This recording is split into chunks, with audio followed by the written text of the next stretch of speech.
Hello, everyone, and welcome to another episode of the True Blue Crime Podcast. My name is Dan, and as always, I will be your host for this episode.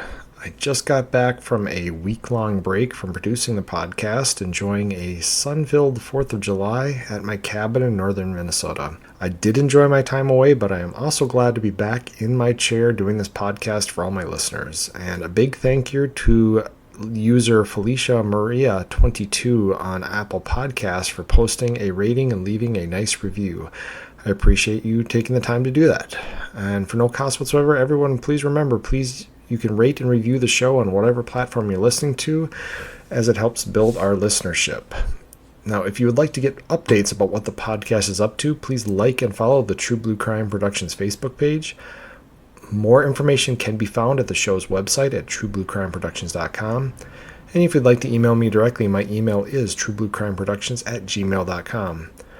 And if you can, please support the show via Patreon. Any donation level helps, and it will help ensure I can keep making free episodes of the podcast and expand the podcast in the future. Any donations will receive a shout out in a future podcast and a thank you message from the host. Now, without any further ado, let's dive into this episode of True Blue Crime. The now household names of people such as Britney Spears, Christina Aguilera, Justin Timberlake, and Ryan Gosling are known for their contributions to pop music and entertainment. But in 1993, they were mostly unknown names when they were cast onto the scene via a show called The All-New Mickey Mouse Club. The show, featuring teenage actors, performed sketch comedy and covered pop songs, and ran for 5 years from 1989 to 1994. And it was targeted at the children of the generation that fell in love with Mickey Mouse. It was the baby boomer children of the 1950s that helped lift Disney to prominence. While Disney cartoons like Peter Pan, Cinderella, and Lady and the Tramp ruled the theaters in the first half of the 1950s, the first Mickey Mouse Club came to the small screens in 1955 via the wonder of television. The show had a similar 5-year run from 1955 to 1959, and while none of the stars reached the level of popularity their Mouseketeers of the 1990s would reach, the actors that appeared on the show were well known, and the show was rather successful. Main actors on the show were considered on the, quote, red team, end quote, and most original red team members were on the show for the entire run. Less featured actors were on the, quote, blue team, end quote, but some of the blue team members did earn the rights to be on the red team as time progressed. One of those actors was a boy named Dennis Day, and today's story is about his life, his time as a missing person, and his murder. Dennis Day was born on July 12, 1942 in Las Vegas, Nevada, and moved to Downey, California as a young boy. His father was a golf course superintendent and his mother was an office manager, but they encouraged their children to go after their dreams of being in the limelight. In 1953, Dennis appeared in an uncredited role in a James Cagney film named A Lion is in the Streets. Shortly after the movie premiered, he auditioned for the original Mickey Mouse Club. His audition was a dance routine that he performed with one of his sisters, and the routine collapsed due to a mistake made by the pianist providing the music. Not wanting to give up his chance, Dennis walked over to the pianist and came up with a plan for a restart so they could finish their routine. The casting panel took notice of Dennis's ability to maintain his composure and reconcile a tough situation, and the decision was made to cast the 13-year-old as an original cast member. Disney invested a lot of time and money into the pre-show publicity, and Dennis was tasked with modeling different outfits for the show, doing exclusive performances for executives, and even appearing in publicity photos. It came to a shock to many when they found out that Dennis couldn't sing. He was a phenomenal dancer but had no singing talent, and the show required both. Having used Dennis for a lot of publicity, the decision was made to keep him on the show for his dancing abilities, and he continued to impress many people with his stage presence. He was exceptionally good at capturing emotion with his face, and a lot of the reaction shots featured Dennis looking directly at the camera during some of the first season's key moments. As a result, he was elevated to the red team at the end of the first season, as his character gained popularity and he was signed on for a second season. His second season was also a success, but his lack of singing ability must have finally taken its toll, and he wasn't signed for any other seasons. After leaving the show in 1957, the now 15-year-old Dennis Day continued to find work where he could in the entertainment industry. He would never again be credited in a movie or a TV show, but he did appear on a show in 1968 to celebrate Mickey Mouse's 40th birthday and on a 1980 Mouseketeer reunion show. At 18 years old, Dennis Day came out as gay. And I'll take an aside here because I think often when we do these podcasts, if you're listening to it, it's sometimes hard to put yourself in a certain time period, especially when I'm just talking about the background, the childhood, or experiences of somebody that I'm going to talk about later. This crime is going to occur in the much more modern era. So him coming out as gay after he turned 18 was because he didn't think a lot of people, including I'm assuming his parents, would accept it. And this is a time period that, yes, he would have been right around 1960 when this would have happened. And there was some beginning to the counterculture revolution going on, but it wouldn't be near the heyday that it would be in the late 60s and early 70s. And so we're coming out of still a very conservative time period of the 50s where everything from music to entertainment was very conservative based. So him coming out as gay would have been a very big deal at the time. It's not to say that coming out in 2023 is any less of either a difficult task for some people or an enlightening experience for some people. I'm not saying that, for the individual and themselves, it's any different coming out in 1960 than it would be in 2023. But I'm saying from what they're going to meet in society in terms of a level of acceptance, this would have been quite a difficult task for him to do. But he does come out as gay in 1960. He's going to go and perform in some of the theaters in New York and eventually going to move to San Francisco and meet his future husband, Henry Ernest Caswell, who goes by Ernie Caswell. Now, there's limited information about what Dennis did between this time in his life and where the true crime story begins, but I will go over some of the limited information. It did state that Ernie and him ran a guest house for gay actors in San Francisco from the 1960s until the 1980s. And again, this is a time period where this is the end of a really conservative era, the beginning of a more progressive era. However, it's likely that there was still a ton of discrimination against homosexuals at this time period. So Ernie and Dennis are running this guest house for gay actors in San Francisco. He's also working as an acting coach. He's directing stage musicals, and it said in there that he managed a head shop at one time. He also admitted he did a lot of drugs during the 60s and 70s, which would be something rather common in San Francisco during this time period. This is the time period of the Haight-Ashbury days, and so there's a lot of experimentation with drugs, and it was just again rather a common thing. So he's involved in this entertainment lifestyle. He's very active in the gay community in San Francisco at this time period. And in the 1980s, Dennis and Ernie moved to Ashland, Oregon, eventually settling in Phoenix, Oregon. They had a small place, and Ernie worked for the Oregon Shakespeare Festival, and Dennis had a line of wine jellies and worked seasonally for a premium food and gift store.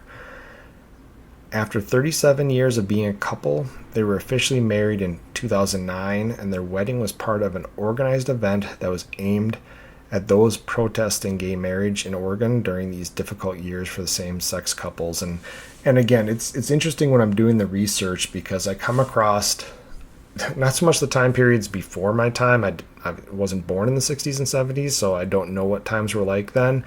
But it's difficult sometimes when I come across research like this and realize that it was just 2009 that we had the major move in legislation towards gay marriage across the country, and how many states put it on the ballot to try to make it illegal officially, and different things. And so I think this goes back to when I covered the Matthew Shepard case, and we talked about how long it took, from the late 90s until around this time, the late 2000s, to really change American viewpoints on things such as gay marriage and gay rights and that kind of stuff. So I know we just celebrated Pride Week not too long ago, and it to me it's just a shock again that we're only 14 years removed from a time period that seems almost archaic in today's world. But getting back to the story, as both Ernie and Dennis aged, the men developed health problems, and on July 17th, 2018, Ernie was admitted to the hospital due to a fall. Ernie was battling dementia and colon cancer, so he needed to stay in the hospital while Dennis was at their home alone. This is where the details are going to get a little confusing, mainly because there's a lot of different source material out there that has different dates attached to it. So some sources are going to say that Ernie fell on July 15th. Some say the fall happened on the 15th, but he was admitted on the 17th. And there's other combinations of these dates. So this case is not going to come down to specific days, thankfully. So we're just going to go with kind of a mid-July. A lot of stuff is going to be happening here in mid-July, so we'll just use that as the date range at this point. So what we do know is clear is that prior to Ernie's fall, Dennis had called the Phoenix, Oregon Police Department to report that a handyman that they allowed to live there named Daniel Berta had behaved violently towards him. And he was advised to seek civil action to evict Berta. And that's something we haven't talked about yet. It's something I ran into a lot when I was a police officer, is whether it's a significant other or a friend, or in most cases a adult child that's living in a house.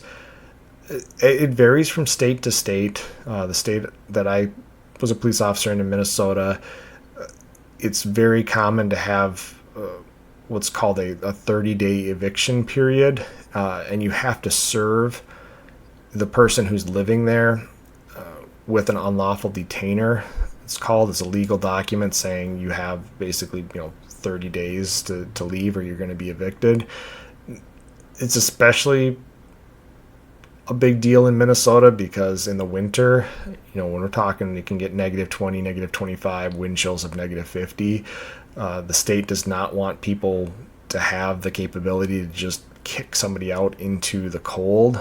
And what people don't realize is this often applies to somebody who just lives with you for a short period of time. Basically, if they've been allowed to establish any form of residence there, and the law isn't really clear on how long it takes to establish residence, basically the civil courts will look at it as if they feel like they quote unquote live there, then you can't just force them to leave. You can't take their stuff and throw it out in the front yard. I mean, you can, but you could then be sued by the person for an unlawful eviction.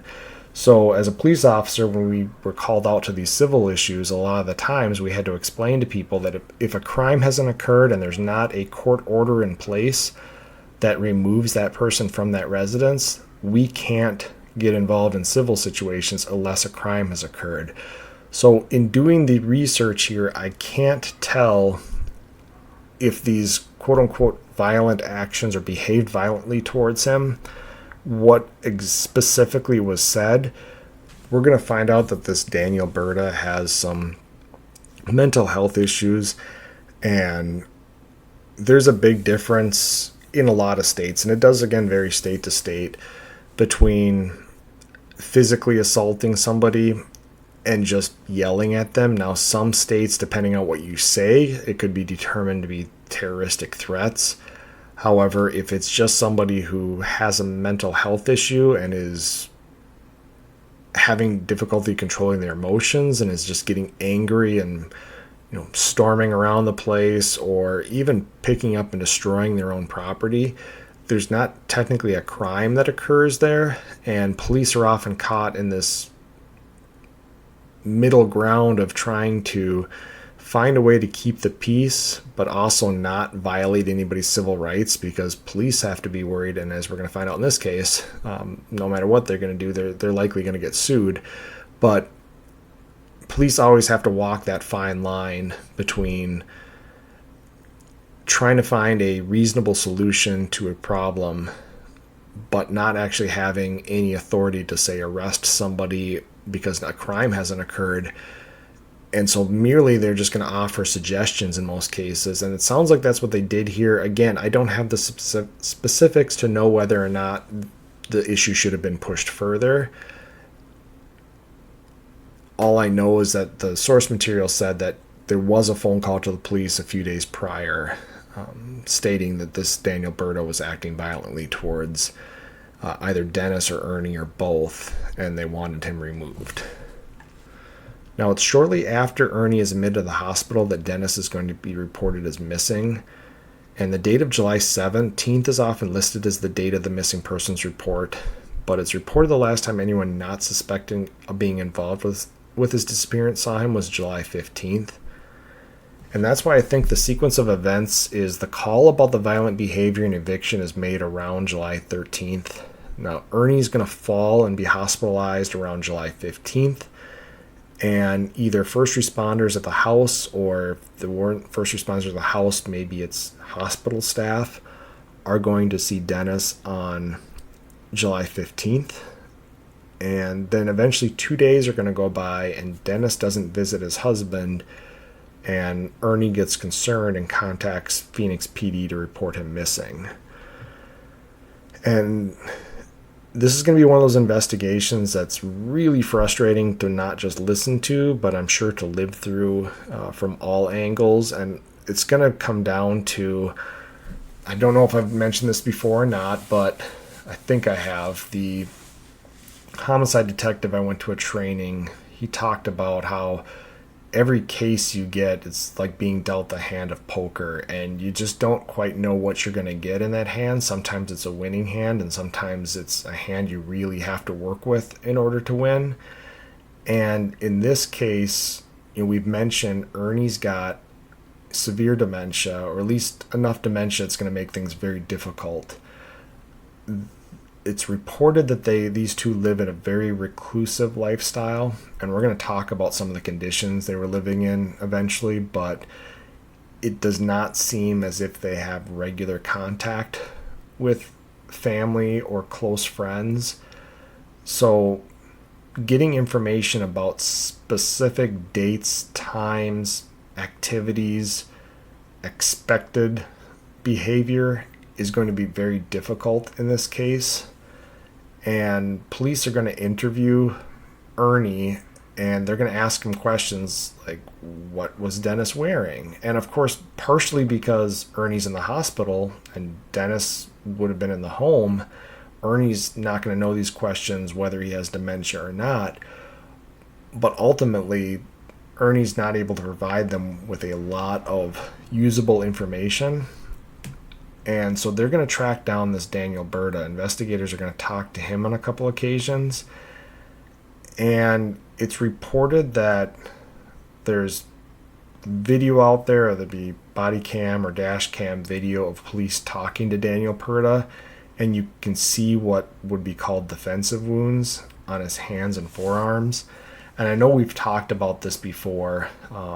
Defensive wounds, what they are, they're, basically, when you get in a fight, it's very rare that one person, unless they're somehow subdued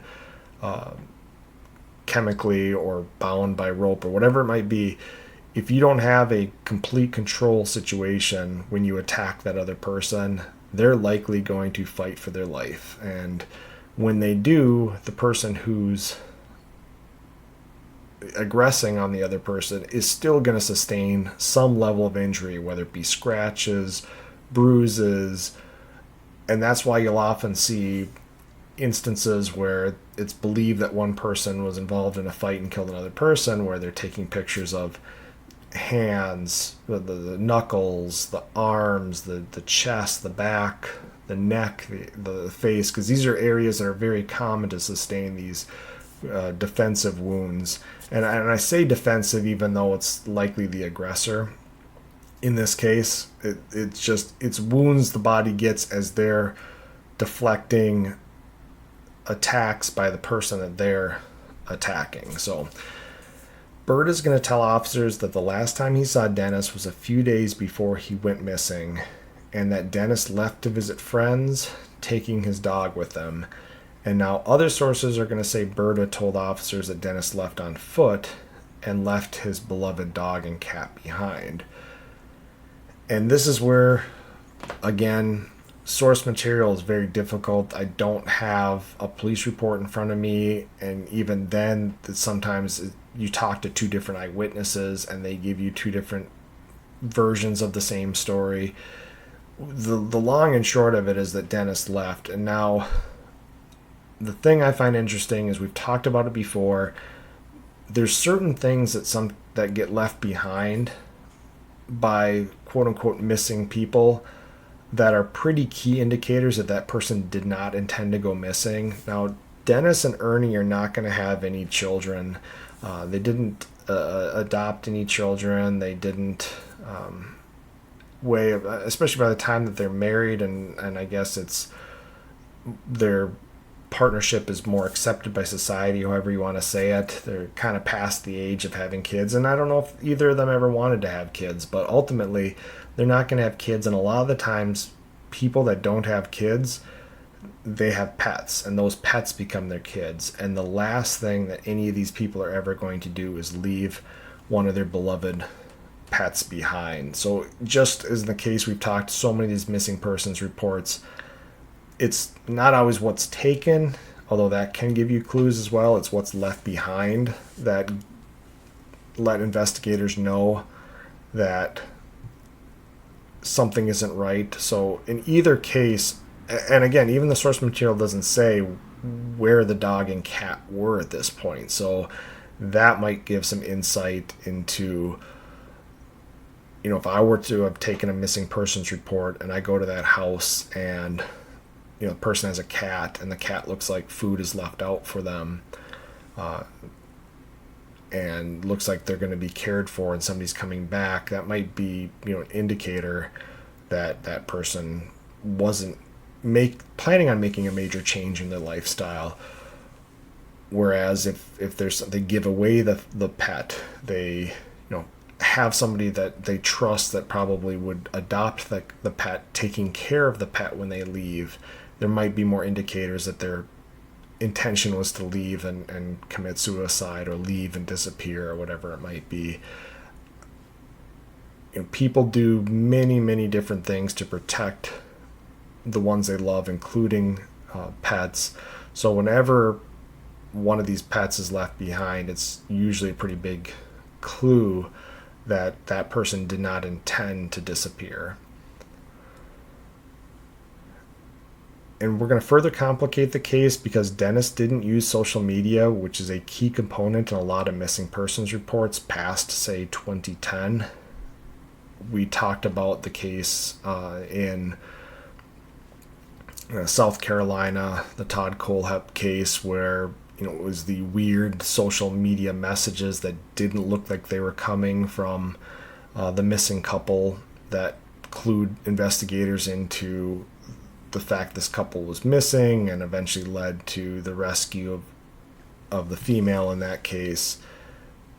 Talked about other cases where social media has come into play, but Dennis isn't using social media, so there's going to be no information there. He had a pay-by-the-minute cell phone service, which didn't have any form of active tracking, so they can't ping his cell phone because it's not hooked up to a constant service. It only uses service when he makes a phone call. And one source said there was no bank activity on his cards, and then the report we'll talk about later contradicts that in the investigation. But at this point, police are under the impression that Dennis just disappeared. So, other than Berta's statements, there are no witnesses to the disappearance and no evidence suggests where he may have gone. Officers would search the residence 3 times, and the first was during the initial missing person report. And when I say 3 times, I assume it's 3 times because I only saw indications that it was 3 times. It did say they made several welfare checks, which are just going and knocking on the door to see if he returned at any point during this investigation, but it didn't say that they did any quote unquote searches or full blown searches during these check welfare. So as far as I know, it's only the 3 searches, but there could have been more. And when I say searching the residence, I should talk about the property. The property presented many unique challenges.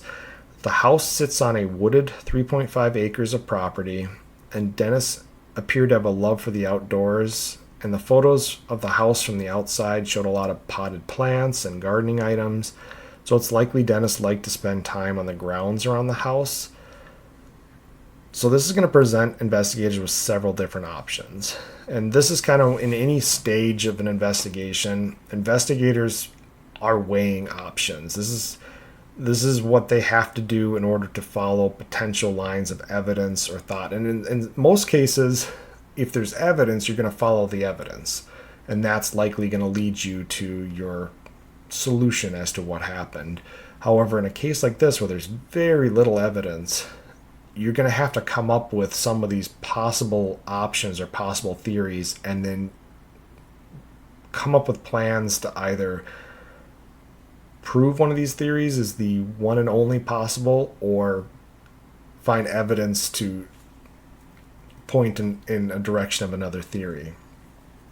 So one of these theories is Dennis did what Berta said and he walked to a friend's house and something happened along the way. And we have many cases, and there's cases I haven't covered yet because some of them are unsolved, like the Maura Murray case, where 1 second there's eyewitnesses that Maura Murray is involved in this accident and is outside her car, and a few minutes later, nobody's ever seen her again. So there are cases where in the middle of somebody's transit from one location to another, they just go missing and are never found. And that's a distinct possibility on here. And it can be as foul play involved as an abduction, and it can be as sad and tragic in a different way as some type of a hit and run where a vehicle hits somebody and they panic and flee and the body goes into a ditch or a wooded area where it's devoured by animals and nobody finds it again. There's so many different possibilities of, if Berta is telling the truth, that something could have happened to Dennis on his walk to his friend's house. Second option is something happened to him at the house and the body is now somewhere that investigators don't know. So if he was killed and then the body was removed from the home and dumped somewhere, that's another option investigators have to determine. And then finally, he could have had a medical issue somewhere and collapsed. And this is 3.5 acres, which doesn't sound like a whole lot, but 3.5 wooded acres, I think there's a creek running through there. It doesn't take much for somebody to get lost. And again, I don't know how well they knew this area, and I don't know if these 3.5 acres backed up to a large park or a large area where if he was walking and had a medical emergency, it's very easy to just collapse and more difficult for people to find than one would think. So police are going to do a cursory search of the house and property, and this is where I'm going to talk about just by the pictures, the outside of the house. I mentioned kind of the potted plants. The house from the outside looks like what we would call in law enforcement a trash house or a garbage house. And I don't mean that in a derogatory fashion, even though there's really no way to say it nicely. There's a lot of situations where people don't keep up housekeeping inside of a house, so trash is going to pile up. Areas are not going to get cleaned. And it could be a hoarding situation. And again, I'm just looking at the outside, and It may be one of those situations where you can't judge a book by the cover. Maybe from the outside, everything's chaotic, and inside it's neat and clean. But the police are actually going to come out and say that Dennis and Ernie were reclusive and didn't leave the house much, and the house was in very, very poor shape.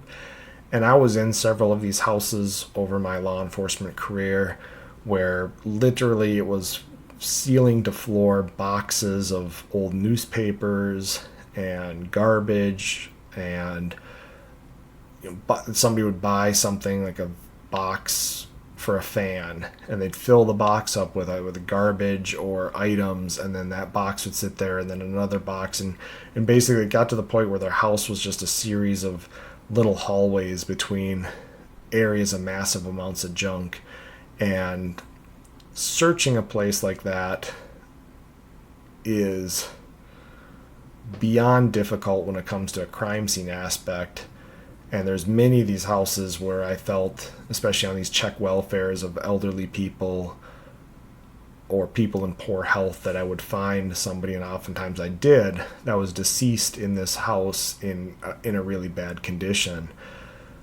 And this can be caused by psychological issues with obsessions like hoarding. Some people just get apathetic about the state of their house, and it can be due to health limitations. They can't move around. They don't have the energy level or the physical mobility to do it.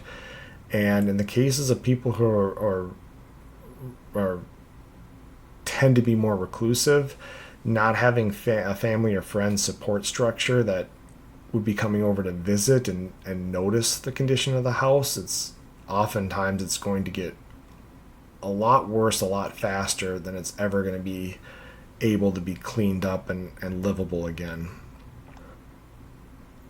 Police would come out and say that the searches and initial investigation revealed no signs of Dennis, and investigators were left wondering what happened and where he could have gone without telling anyone. Then on July 26, 200 miles from Dennis's home, the police got their first break when his vehicle was discovered.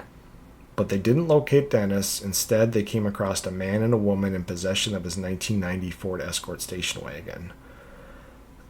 The couple stated they purchased the vehicle from two women during the previous week, and thankfully the couple were able to identify these women and named them as Wanda Garcia and Lori DeClusen. Police would need to track down these women and obtain information in regards to how they came to possess the vehicle.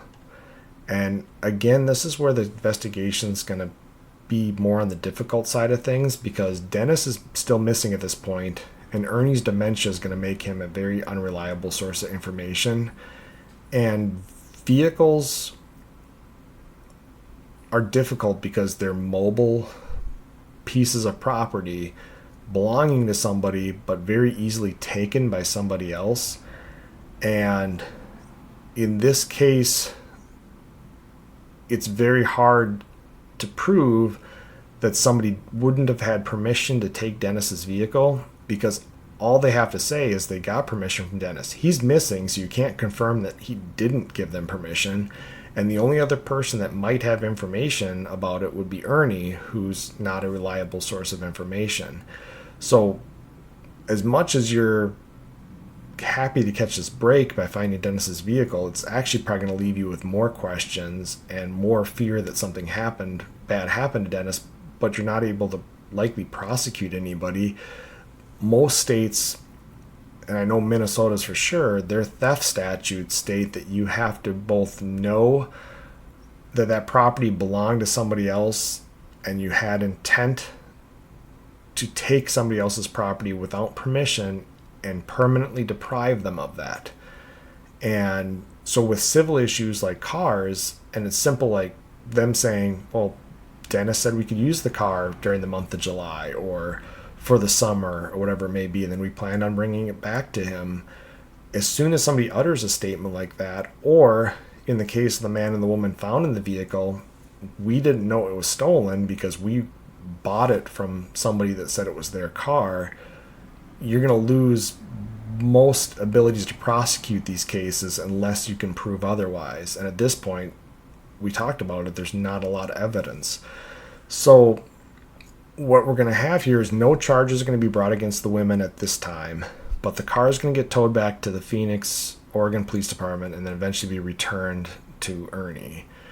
And it didn't say in there whether or not the vehicle was processed. Likely it was. Now, this is also going to be difficult because this is roughly somewhere in the range of 10 days, so a week and a half or so after Dennis was reported missing.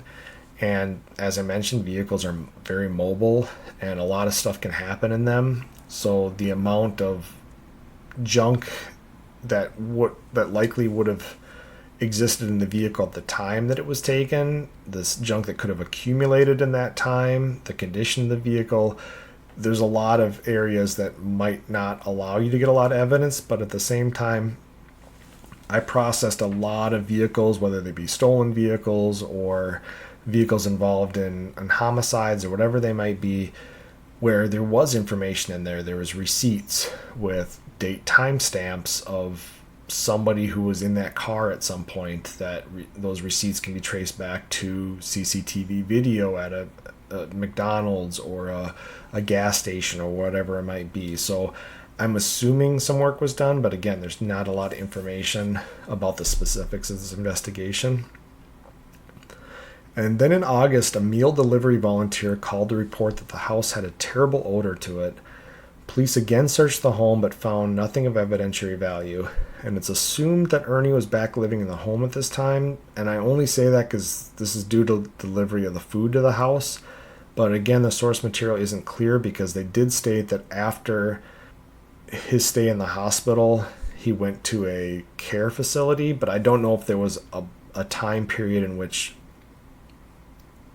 he was back at the home in between, because I can't imagine that with Dennis would have been missing for a few weeks at this point, that they're still delivering food to the house if Ernie isn't there and Dennis is missing. So unless there was some type of a snafu with the scheduling or whatever it might be, my assumption is that Ernie's back at the house at this time getting food delivered, and the food delivery person notices the smell, and the police go back in to do another search of the home. They're going to see the condition of the home and the difficulty likely that Ernie's having living there, and maybe that's the event that gets him put into the care facility. Again, I'm speculating, but I'm just kind of reading between the lines of everything that was reported here, and that's my best guess as to what happened. And the other thing about garbage houses, the reason they're called garbage houses is they smell like garbage. Now, the stench of death or the stench of rotting flesh is a very distinct smell, different than that of garbage. But if you get into these homes, and this, I should describe, this house looked to be maybe 1,000 square feet, maybe 1,500. It was hard to tell from the pictures, but it looks kind of like a one-story, maybe a couple bedroom home with really rundown conditions. So this isn't a lot of space to have a lot of stuff that can potentially produce a smell. And if you've got issues with mold and other things going on in this house, it would be difficult to pinpoint a smell in this house compared to, say, a house where it's immaculate except for the smell of this potential dead body. Now, after the second search, from what I can tell, other than those welfare checks, there's 8 months are going to go by. And this is where we'll talk about it again later, but because of Ernie's dementia and because of their reclusiveness, it sounds like in most of the source material that it was some time before their family and friends kind of figured out what was going on, that Dennis was missing and nobody had heard or seen him in months.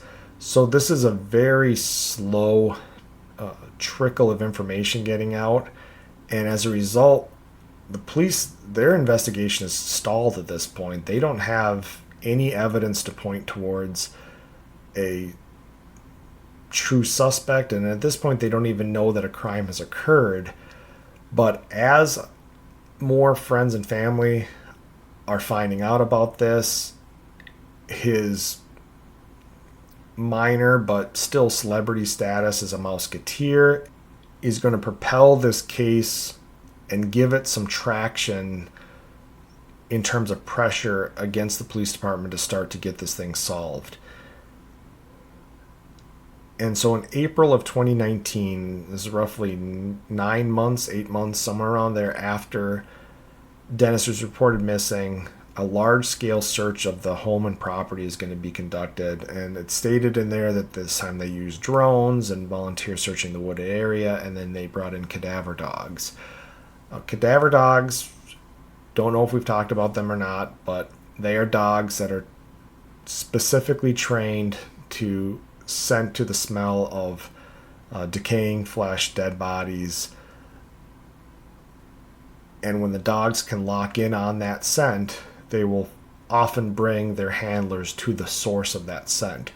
And this can happen in cases of shallow buried graves. It can happen in cases where it's a very difficult search area due to fallen debris, leaves, all that kind of stuff. So they're smartly going to bring in these cadaver dogs, and ultimately it's the use of these cadaver dogs that would pay off, but it was not some far out place on the property, but actually inside the house itself. On April 7th, 2019, the badly decomposed and mostly skeletalized body of Dennis Day was found under a pile of clothes in the house that he was reported to have walked away from. So again, most people are going to be shocked at this point that you've got this small house that's been searched now 3 times, and it took these cadaver dogs to be able to find this body inside this house. But we do have to go back to some facts. Again, the condition of this house described as being very, very poor by the police department. My assumption is that there's a lot of stuff in a small amount of area in this house. It's said that he's found under a large pile of clothing, which makes me believe there's probably other piles of clothing going on, other piles of stuff going on. I don't know if there's anything on top of this pile of clothing as well that would have made it difficult to search. And we haven't talked about it yet, but Dennis was not a large man. He was reported at this point to be about 5'7" and under 150 pounds. And not that that's a quote-unquote small person in general, but we're not talking about a 6'5", 280-pound guy that there's a definite size difference, and his size is going to make it a little bit easier for that body to be hidden. However, I will always be true to the actual evidence, and in my opinion, there should have not been 3 searches before this body was found. I've searched many different trash or garbage houses for different things, and it's kind of one of those leave no stone unturned situations, whether it was a missing small child or a missing adult and you're looking in the house for, or check welfare or whatever it might be, because you don't want to be the person who says you searched an area and then somebody finds something, and that might be as minor as a fired cartridge case or some small item of evidence, and in this case we're talking about a body belonging to a person who's been missing. So I'm not going to, without more information, I'm not going to rally to the support of the police department and say that, well, the condition of the house made this impossible, but I'm also not going to let them off the hook, because ultimately it was their job to find this person, and he wasn't in some far off remote section of the property or somewhere 15 miles away in the woods or anything like that where they wouldn't have known to look for. He was in the home they searched twice before. So that to me, or even back in August when the first stench of death, the thought process of maybe bringing in some cadaver dogs for a case with a missing person that hasn't been seen in a few weeks and there's mysterious circumstances surrounding it, would have compelled me to say maybe we need to take a closer look at this, not waiting additional 7 or 8 months until the pressure builds to this point. But again, I don't have the specifics. I'm just saying I'm not ready to completely exonerate the police department, and I'm not ready to completely throw them under the bus at this point. I think that there's definitely some blame to be had. And at the same time, and maybe we'll talk about it later, but I just do have to question where the family and friends were that were concerned about them. Did they not have access to the home? And again, that could come down to how the police handled this, and if they refuse to allow friends and family to look in the home, then that leads a little more credence to the police department really dropped the ball here. Whereas if family and friends are just saying, well, we're not even going to take the time to drive out to the house to look through and dig through, because in my experience, a lot of these cases, these check welfares, it's actually the family or the friends that find the person deceased in the home before they're ever reported missing. And that's because they've got a drive and a motivation to find their loved one more than anything else. I mean, police have it as a sense of duty. They have it as a sense of emotion to find this person. So again, there's just too many details. There's a lot of blame to be thrown around if we want to go down that route. I really don't want to. I just know that there is, and we're going to talk about it more later. But getting back to the investigation itself, an autopsy on the remains would be conducted, and sadly it would be found that Dennis suffered multiple bone fractures, but this was believed to have occurred post-mortem and likely the result of searchers stepping on his remains at some point in the investigation. And based on the state of the remains, it would be hard to find a cause of death, and investigators would once again have to focus on possible scenarios that led to the situation. And now, without the whole Dennis is missing and out in the world somewhere, you're down to basically two options. Was this a medical emergency or was it foul play? And I know most of you are thinking right now, if the body's hidden under a pile of clothes, how can it be a medical emergency? But we'll go back to Daniel Burda. What you need to understand was he was a transient drug user who was being allowed to stay in the home in exchange for some handiwork. And we know at the time of the disappearance, Dennis had reported Burda being violent towards him, and Dennis was advised to serve Burda with eviction paperwork. So now you have to put yourself in Burda's shoes, and you're about to lose your place to stay, and Dennis, let's just say it's a medical emergency, and Dennis dies in the house. Ernie's in the hospital, Dennis is dead in the house. If you're that desperate, maybe you just cover up the body and lie to police and tell them Dennis went for a walk and didn't come back. And now, while the vast majority of us would never think like this, the vast majority of us have never been in such a dire situation and had to make that choice. But investigators also have to weigh the possibility that Dennis was killed, and that's why his body was covered up. Luckily for them, the most likely suspect is Daniel Burda. They just have to find him and talk to him. But before we get to that part of the investigation, police do have another angle to pursue before they even talk to Burda. Remember those two women that were found to have sold Dennis's car to the couple that were found in possession of it in July, right after Dennis was reported missing? Those women would be eventually charged with the theft of a motor vehicle, and one was found to have sold a brooch belonging to Dennis Day. Now, the women were associated with Daniel Burda, and these women likely told investigators some vital information about Burda's involvement in what happened to Dennis. Because just a week after the two women were arrested, investigators tracked down Daniel Burda, and on July 5th, 2019, Burda was arrested in connection to the death of Dennis Day. So let's look at Daniel Burda a little closer.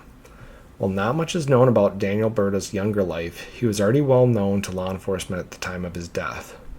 Burda had previous arrests in Oregon for sexual assault, robbery, and assault, and that was before he started using meth in 2017. According to prosecutors, Burda told police that in mid-July of 2018, Dennis was trying to evict him from the property, and there were a lot of arguments and physicality surrounding the eviction.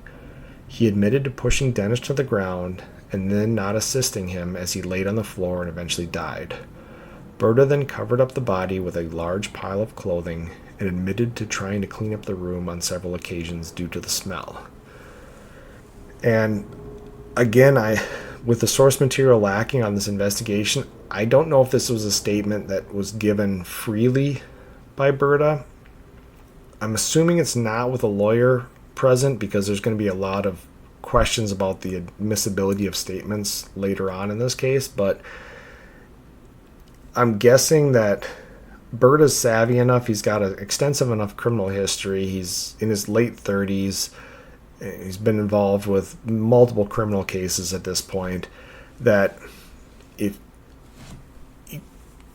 he could easily turn what was possibly an intentional murder into a lesser charge, such as manslaughter or some type of negligent homicide charge, by getting rid of the intent. So it's easy for him to give a statement that implies that whatever happened to Dennis was a mistake, and then he just neglected to help the man, which eventually led to his death, and then he just covered up the body so that he could keep living there, versus if he gave a statement stating that he strangled or stabbed or intentionally caused the death of Dennis, then that's going to be, depending on which state it is, it could be either a felony murder, it could be a murder one charge, it could be some form of higher level murder charge that will carry much heavier sentence down the road. So the statement given by Berta is probably the best statement that he can offer up. Now, it could also be the truth, at which point, it still makes him a horrible human being, and it just means that that day he didn't intend to kill Dennis by his direct actions, but instead by his inaction. He knew that Dennis would die, or Dennis did die, and then he just covered it up. Now, sadly, in September of 2019, Ernie Caswell, Dennis's husband, also passes away. That same month, Berta was charged with second-degree manslaughter, criminally negligent homicide, criminal mistreatment, and abuse of a corpse. At his initial hearing, a psychological exam of Berta found him unfit to stand trial, and Berta was committed to a state mental hospital for treatment. And I know we've talked about this before. This is not an insanity defense situation. This is he's unfit to stand trial. He can't adequately make decisions with his legal counsel during his trial. So the judge is going to deem that he needs to be treated at this mental health facility until he's capable of assisting. And the reason for that is, if his lawyers present him with a plea agreement and he agrees to that plea agreement, and it's later determined that he didn't have the mental capacity to do so, it's going to open up all types of a can of worms for the legal stuff down the road in regards to that. So he's got to get psychologically treated to the point that he can agree to a plea agreement. He can agree to take it to trial, understanding the consequences of losing said trial. And the case was likely delayed several times due to COVID issues, because this is the end of 2019 going into 2020. And as of 2023, Berta has not faced justice for his crimes against Dennis Day. On April 19th of 2023, however, Berta was able to plead guilty to a unrelated felony charge that either occurred before the murder or during the almost 1 year that Dennis was considered missing before he was found. And so the fact that he's able to plead guilty to this unrelated felony charge, I don't know if the courts found him able to understand that charge and not understand the more serious charges. I don't know if that just means that very soon down the road here, he's going to be deemed fit to stand trial for his involvement with Dennis Day's death. The prosecutors have commented on their case against Berta after it was revealed via the media that a large portion of the evidence against Berta was deemed inadmissible. Prosecutors now claim they have been able to reverse the decisions on most of the evidence and are confident to bring this case to trial when possible. So it might also be that he has been deemed competent to stand trial. However, there's been a lot of motions filed by both sides prepping for this trial, and ultimately his defense attorney is not going to accept or offer any type of a plea agreement situation until they know what type of evidence they're facing. So it might just be that there's a lot of stuff going on with the case moving closer to either some type of a plea agreement or a trial in this case. Now, separate from the criminal trial, the family of Dennis Day is suing the Phoenix Police Department for $2.2 million in damages, as they claim the police failed to do their duty and caused undue stress for the time period in which Dennis was missing. And this is difficult. We're actually, the case we're going to cover in the next episode is going to involve a lot of officer-involved decision-making and liability issues. So I'm not going to get too much into it with this case, because that one, it's going to be a much more front and center. But this is one of those cases where it's very difficult for officers. Now, again, if I was able to see all of the evidence in this case, would be in a much better position to comment on whether or not I believe that the Phoenix, Oregon Police Department messed this up or not. Oftentimes what's released to the media or what we're finding in these source materials is either not the whole truth, or in some cases a complete fabrication of the truth, just because it's being told by sources that are either lying or thinking they're telling the truth, but they don't really have as much information as they claim. So again, based on the material I have, I'm not gonna comment on what exactly happened in this case. I'm hoping that at some point in the future, if this civil trial does go forward, there'll be more information about what happened during those searches. Were there cases where the officers just didn't do their job? They didn't, they want to get out of there, because ultimately these garbage houses are terrible. I mean, a lot of them are health hazards for first responders to even be in the first place. If you ever watch movies that cover crime scenes the way they should be covered, my mind goes to the movie Seven. Most people who like true crime, that's one of their go-to movies. And there's a scene, and I want to say it's the sloth deadly sin that they're investigating, and the guy's got the air fresheners hanging all around and everything like that, and they're the main two actors are almost losing their ability to maintain their composure and almost vomiting just based on the smell of that, and it's something that's very hard to project upon the audience, even when it's visual. We're sitting in our own homes watching these movies, or sitting in a movie theater watching a movie. You're not smelling what is coming through there. So sometimes directors are really good at least having the actors act as if it smells really bad, and then there's some connections in our brain made with it. But when you're hearing it on a podcast, when you're seeing it on TV, that correlation might not be made. This is one of those homes where you probably didn't want to be in here for more than 30 seconds before you wanted to run out and get a breath of fresh air. And sometimes officers would wear respirators or certain devices to try to go into these homes, and some people just don't have the stomach for it at all. So again, I don't know if that was the situation with this house, that it was going to be so bad that they just didn't do their job searching it properly, or whether it was in such a condition that it was almost impossible for them to find this body. And that'll get worked out at some point down the road here with the courts, but it's one of the further difficulties officers face. And it falls back to, as we talked about, the investigators, the questioning the family as to, did they not have access to this property for them to do their own search in the property?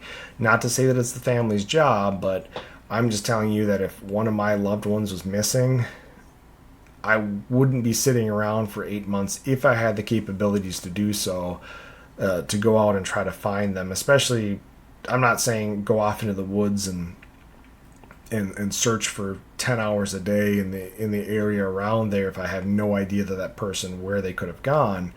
But if it's a small house, it wouldn't take me more than half a day and with good equipment to go through that home and make sure 100% that Dennis wasn't in the home. So again, I'm not letting the police department off the hook. I'm not letting the family off the hook on this one. I don't have the specifics to do it on either way, but I'm just saying overall it's just a frustrating and sad case.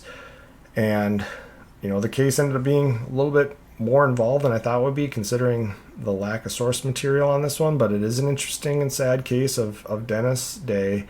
I will try to do an update in the future if and when Berta stands trial, and I plan on keeping an eye on the civil lawsuit to see if that goes anywhere. And hopefully, if both of them are resolved at some point here in the future, I can do a quick update episode, and then maybe I can actually provide some more insight into the outcome of the case and what happened here. So that's it for the case of Dennis Day. Thank you for listening. Stay tuned for future episodes, and feel free to write me at truebluecrimeproductions@gmail.com. You can also find me at True Blue Crime Productions on Facebook and support me via Patreon at True Blue Crime Productions. That's it for today, guys. Thanks for listening. Talk to you later. Goodbye.